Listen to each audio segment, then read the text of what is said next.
While it's super helpful to have a solid BOLO list, I think it's helpful to have a list of brands that are Nolos, as I've heard them called, brands that aren't worth picking up, so that you know when you see them in the store, you know, it's just an automatic pass and you don't have to spend all day out in the wild looking every piece up.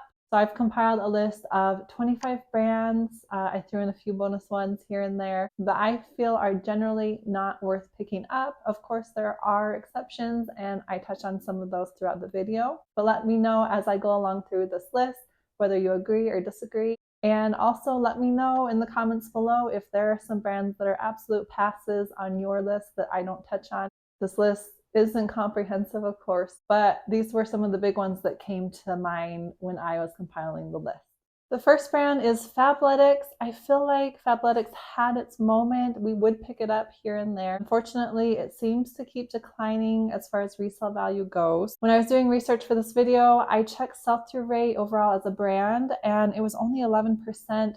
Average sales price was $14.19. So not great. Maybe if we're at the bins and can pick it up for $1, we'll consider it depending on the style of the piece, but we are super selective with this brand now. Number 2 is Madewell, and I am sad to say it. I feel like this brand did really well for a while. Unfortunately, it's just not selling like it used to for us. We will consider still picking up some of the bigger pieces like nice jackets or some of the really in-style jeans. Sadly, this brand is just sitting longer in our store than it used to, and the ASP is just dropping. So we are pretty selective with this brand. I will say, just as a disclaimer, just because I don't pick up these brands anymore to resell doesn't mean I don't like the brands. But as far as resale value goes, that's where we get a little hesitant picking up some of these brands now. Now, number 3 is the brand Figs. I'm curious to hear your thoughts on this. This is one that we absolutely loved picking up in the past. We actually still have some listed in our store, but they are just sitting for us. So, you know, we need to go in and slash the price on those. I think out of this list, this is still one of the stronger brands. The sell-through rate as a whole was pretty decent at 60% when I checked. But unfortunately, they're just sitting for us, and the ASP isn't quite where it used to be. So that's why this brand made my list. But again, this is one that if we found it at the bins for, you know, $1, I'd probably still consider picking it up depending on the piece. Number 4 is the brand Spider. Again, this one I felt like had its moment. We still have a pair of Spider snow pants in our store that have just been sitting forever. I checked out recent solds on eBay, and I did see quite a few coats that had sold recently. So maybe, you know, if you find a nice Spider coat, that's worth considering picking up. But just the basic clothing, it's one that we just pass on and don't even consider looking it up at this point. Number 5 is the brand Shen. This is one that we don't even look up. It's just an automatic pass for us. Sadly, there's a lot of controversy surrounding this brand and really fast fashion as a whole from an ethical standpoint. So there's that factor, but also the material is just super cheap and it's very inexpensive to buy new. So the resale value is just not there. For that reason, it's just an automatic pass for us. For number 6, I actually clumped together a few brands that can be found at Kohls. These brands are Apartment 9, Sonoma, and Tech Gear. I feel like we come across these brands all the time out in the wild.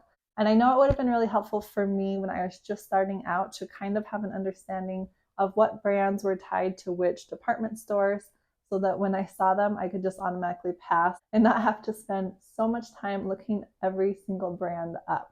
So the next brand is also a department store brand owned by Macy's. It is INC International Concepts. Sell-through rate on this is very low, and it's just one that's another automatic pass for us. Number 8 is the brand Alfani. This is another one that can be found at Macy's. I was seeing some larger women's sizes like 3X sell recently. A lot of times larger or harder to find sizes can do really well regardless of the brand. So definitely something to keep in mind. Across the board though, this brand just had a really low sell-through rate and ASP, so it's one that we just pass on. Number 9 is the brand Jerry. It is sold seasonally at Costco. This one used to trip me up when I was first started because they did have some really nice heavy-duty coats and that sort of thing. But this is one we just pass on along with the Costco brand Kirkland that I think people are very familiar with, but that's also a definite pass. Number 10 is the brand Van Heisen. I find this all the time out in the wild. This one's just a definite pass for us. Number 11, I clumped together 3 different brands that are all Walmart brands that you're probably familiar with. They're the brands Time and True, Faded Glory, and George. As you know, the quality is just not great and the resale value is just not there, unfortunately. So this is one that we just automatically pass on and don't even consider looking up. Number 12 are 2 Target brands that I clumped together, Goodfellow and Company and the brand Morona. I looked up Goodfellow and Company on eBay just out of curiosity, and there were only like 3 items that had sold. The sell-through rate was like 1%, and the ASP was very low. So just goes to show, that one's probably not the best brand to pick up. Number 13 is the brand Liz Claiborne. This is one that I see a lot out in the wild. I believe it's a JCPenney's brand, or at least I know it's found at JCPenney's. I did check recent solds on eBay out of curiosity, and there were some leather jackets and 100% silk dresses from this brand. It sold for decent money, I want to say around $50. So if you were to find this at the bins for maybe $1, it might be worth picking up. The thing to keep in mind is just the sell-through rate was really low. So maybe if you have a ton of space and you're okay sitting on items, might not be horrible to pick up. For us, we just don't have a ton of space. So we're pretty selective and try and pick up things that have high sell-through rates so that we know the items will move and we won't be sitting on them forever. Number 14 on the list are older Athleta pieces. I still definitely pick up newer Athleta pieces and even some of the older ones if the price is right. Again, $1 at the bins, depending on the style or if it's a substantial piece. But I am getting more and more selective. Some of the older Athleta pieces that we've picked up have just sat. So this is definitely one I prefer to pick up newer styles and find that they just sell a lot better for us. Number 15 is the brand Wrangler, and there are some caveats with this. Of course, some of the pearl snap, colorful, or Aztec print Wrangler shirts, long sleeve shirts, can do really well. So that's one that we consider picking up, or some vintage Wranglers. This run-of-the-mill cheap Wrangler jeans, for example, is just one that we automatically pass on. Number 16 is the brand Under Armour. Again, this one has some exceptions as well, but just the basic polos that I see everywhere out in the wild are ones we pass on, especially polos that are cotton. And really that goes for all brands across the board. We don't even consider picking up cotton polos anymore. People prefer the softer, moisture wicking polos, it seems. So just the basic Under Armour pieces we pass on.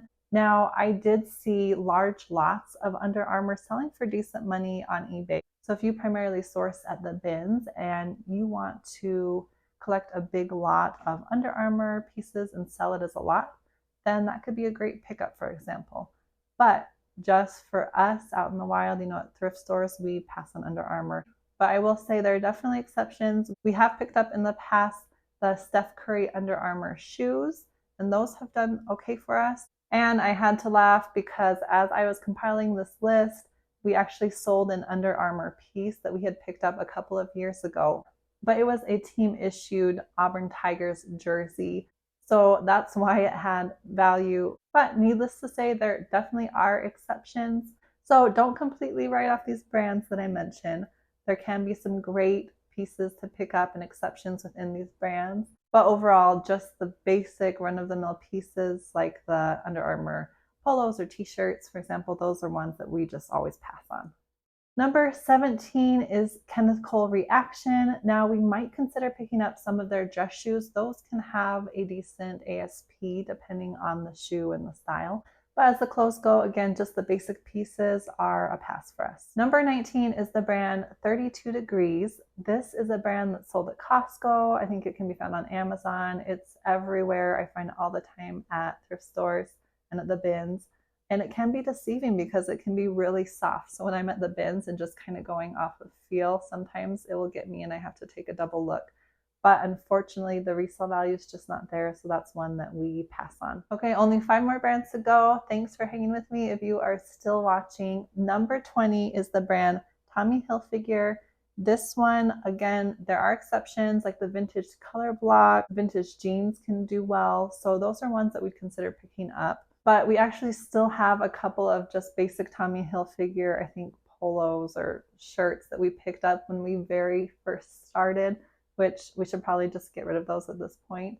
But it just goes to show that there is a learning curve in this business, and that's the beauty of it. You learn as you go, and also things are always changing. So if you, like us, have picked up some brands in the past and now you're wondering, like, what was I thinking picking these up? Give yourself some grace. There's definitely a learning curve, and we just learn from it and don't pick it up in the future, and we get better as we go, right? Number 21 is Michael Kors. So Michael Kors has two different lines. The more affordable, cheaper line is Michael Kors. The higher end brand is Michael Kors Collection.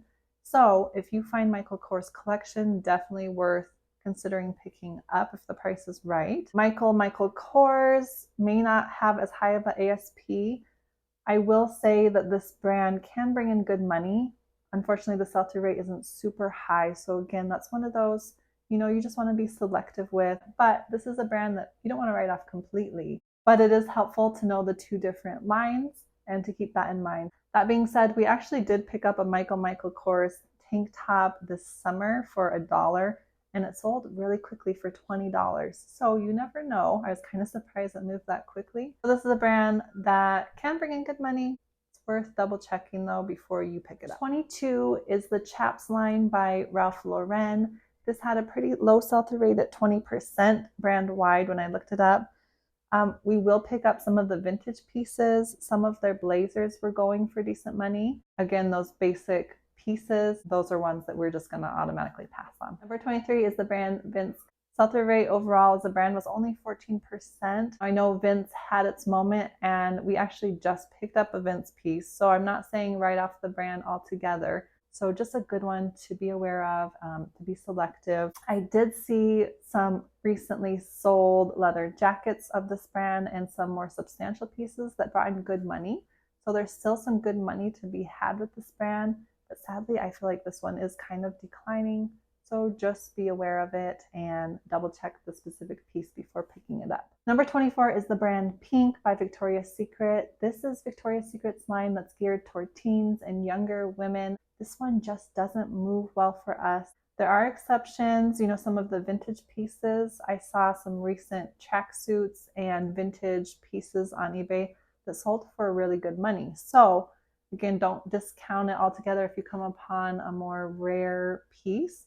But all in all, those basic pink pieces, one that we even really consider picking up. And then number 25 is the brand Columbia. We unfortunately do not have much luck moving this brand. It seems that brands like Patagonia, Cotopaxi, the North Face, those all do much better than Columbia. For whatever reason, the desirability in the resale market is just not there. We actually took a risk on a really cool vintage Columbia jacket that had really unique graphics. It was like eagles and trees and wolves, and we thought it would do well just because of how unique the graphics were. But we are still sitting on it. We picked it up a few months ago. So even that has been hard to sell. I will say some of their down coats can do well and bring in good money. So don't discount it altogether, but Columbia definitely isn't one that we like to pick up personally. So there is my list. Let me know in the comments. I would love to hear your thoughts if you agree with these brands. Maybe you actually have a lot of luck selling some of these brands. So let me know. I'd love to hear. And again, keep in mind that there are always exceptions. Don't write off these brands altogether. Let it be a baseline for you. If you're picking them up for super cheap, lotting them together, as I mentioned, or if you find really rare pieces, vintage pieces, or extremely large sizes that are hard to find, then those are always worth looking up. But my hope is that this will help you save a little bit of time out in the wild so you're not having to look up every single brand. Sounds like my baby woke up from his nap. My husband is up there with him, but I had better go tend to him. Thank you so much for watching. I will catch you in the next video.